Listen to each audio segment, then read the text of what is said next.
പശ്ചിമ ബംഗാളിൽ സമാനതകളില്ലാത്ത രാഷ്ട്രീയ പ്രതിസന്ധികൾ തുടരുകയാണ്. മമതാ ബാനർജിക്ക് തന്നെയാണ് ഇത്തവണയും അടികിട്ടുന്നത്. ചിത്രത്തിലെങ്ങും ഇല്ലാത്ത ഒരു പ്രാദേശിക പാർട്ടിയിലേക്ക് തൃണമൂലിൽ നിന്ന് ആളുകൾ ഒഴുകുകയാണ്. National Citizens Party of India എന്ന പാർട്ടി, നമ്മളാരും ഈ പാർട്ടിയെക്കുറിച്ച് കേട്ടിട്ട് പോലുമില്ല. കൊൽക്കത്ത കേന്ദ്രീകരിച്ച് പ്രവർത്തിക്കുന്ന പാർട്ടിയാണ് എന്നാണ് റിപ്പോർട്ട്. 2022 തെരഞ്ഞെടുപ്പ് കമ്മീഷനിൽ രജിസ്റ്റർ ചെയ്ത പാർട്ടിയാണ് ഇത് എന്നും പറയുന്നു. കൂറുമാറ്റ നിരോധന നിയമപ്രകാരമുള്ള ചില ബുദ്ധിമുട്ടുകൾ ഒഴിവാക്കുന്നതിനായി തൃണമൂലിൽ നിന്ന് ആളുകൾ കൂട്ടത്തോടെ ഈ പാർട്ടിയിലേക്ക് ഒഴുകുന്നു. കുറേ ആളുകൾ BJPയിലേക്ക് പോയി കഴിഞ്ഞു. MP-മാരും MLA-മാരും അടക്കം നല്ലൊരു ശതമാനം ഇപ്പോൾ BJPയിലാണ്. ബാക്കിയുള്ളവരും പ്രവർത്തകരും ഒക്കെ തന്നെ ഇപ്പോൾ ഇന്ത്യൻ നാഷണൽ സിറ്റിസൺസ് പാർട്ടിയിലേക്ക് എത്തുകയാണ്. ഈ പാർട്ടി കൂടുതൽ കരുത്താർജിക്കുന്നു എന്നതാണ് മറ്റൊരു കാര്യം.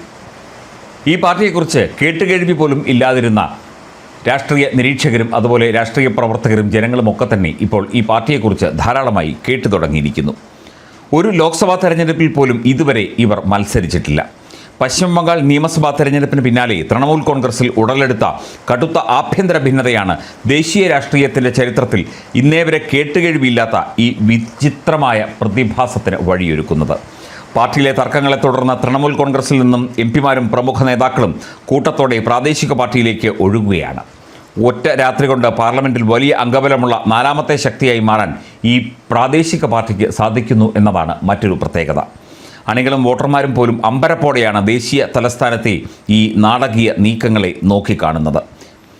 2022 ഈ പാർട്ടി രൂപീകൃതമാകുന്നത്. തൊട്ടടുത്ത വർഷം, അതായത് 2023 നടന്ന ത്രിപുര നിയമസഭാ തെരഞ്ഞെടുപ്പിൽ വെറും 3 സീറ്റുകളിൽ മാത്രമാണ് സിറ്റിസൺസ് പാർട്ടി മത്സരിച്ചത്.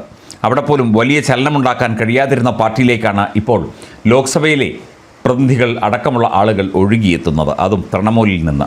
ഭരണഘടനയിലെ കൂറുമാറ്റ നിരോധന നിയമപ്രകാരമുള്ള അയോഗ്യത എന്ന വലിയ കടമ്പ മറികടക്കാനാണ് തൃണമൂലിലെ വിമതർ ഇത്തരമൊരു തന്ത്രപരമായ ലയന നീക്കം നടത്തിയത്. അതായത് നാഷണലിസ്റ്റ് സിറ്റിസൺസ് പാർട്ടിയിലേക്ക് ഒഴുകിയെത്തി തൃണമൂൽ വിമതർ അതിൽ അങ്ങ് ലയിക്കും. അപ്പോൾ ആ പാർട്ടിയിലെ അംഗങ്ങളായിട്ട് മാറും. അങ്ങനെയുള്ളപ്പോൾ കൂറുമാറ്റ നിരോധന നിയമപ്രകാരമുള്ള അയോഗ്യത ഇവർക്ക് വരില്ല. ആകെയുള്ള 28 ലോക്സഭാ MP-മാരിൽ 20 പേരുടെയും പിന്തുണ തങ്ങൾക്കുണ്ട് എന്ന് വിമതപക്ഷത്തെ പ്രമുഖ നേതാവും MP-യുമായ കക്കോലി ഘോഷ് ദസ്തിദാർ വ്യക്തമാക്കിയിട്ടുണ്ട്. ലോക്സഭാ സ്പീക്കർ ഓം ബിർളയുമായി നടത്തിയ നിർണായക കൂടിക്കാഴ്ചയ്ക്ക് ശേഷമാണ് ഈ വലിയ അവകാശവാദം തൃണമൂൽ വിമതർ ഉന്നയിക്കുന്നത്. പാർലമെൻറ്റിൻ്റെ വർഷകാല സമ്മേളനം ആരംഭിക്കാൻ ദിവസങ്ങൾ മാത്രം ബാക്കി നിൽക്കെ അതീവ നാടകീയ രംഗങ്ങൾക്കാണ് ഡൽഹി സാക്ഷ്യം വഹിച്ചത്. കേന്ദ്രമന്ത്രി ഭൂപേന്ദർ യാദവിൻ്റെ വസതിയിൽ വെച്ച് ഒത്തുകൂടി കൃത്യമായ പദ്ധതി തയ്യാറാക്കിയ ശേഷമാണ് വിമത MP-മാർ സ്പീക്കർ ഓം ബിർളയെ കാണാൻ പാർലമെൻറ്റിൽ എത്തിയത്. തങ്ങൾ ഔദ്യോഗികമായി നാഷണലിസ്റ്റ് സിറ്റിസൺസ് പാർട്ടിയിൽ ചേർന്നതായും പ്രധാനമന്ത്രി നരേന്ദ്രമോദിയുടെ നേതൃത്വത്തിലുള്ള NDA മുന്നണിക്ക് പിന്തുണ പ്രഖ്യാപിക്കുന്നതായും സ്പീക്കറെ അറിയിച്ചു.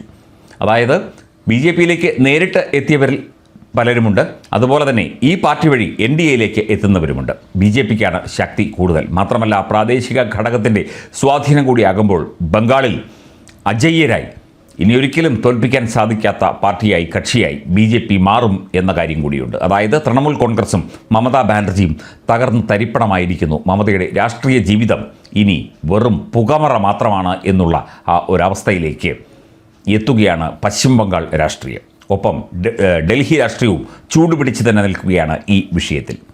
മറ്റൊരു പാർട്ടിയിൽ ചേർന്ന് NDAയിലാകുക, കുറേ ആളുകൾ നേരിട്ട് BJPയിലേക്ക് എത്തുക, ഇതിവിടെ ഇങ്ങനെ തുടർന്നുകൊണ്ടേയിരിക്കുകയാണ്.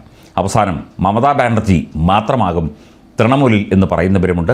അഭിഷേക് ബാനർജി പോലും ചിലപ്പോൾ BJPയിലേക്ക് പോയേക്കും എന്നുള്ള ചില സൂചനകളും വരുന്നുണ്ട്.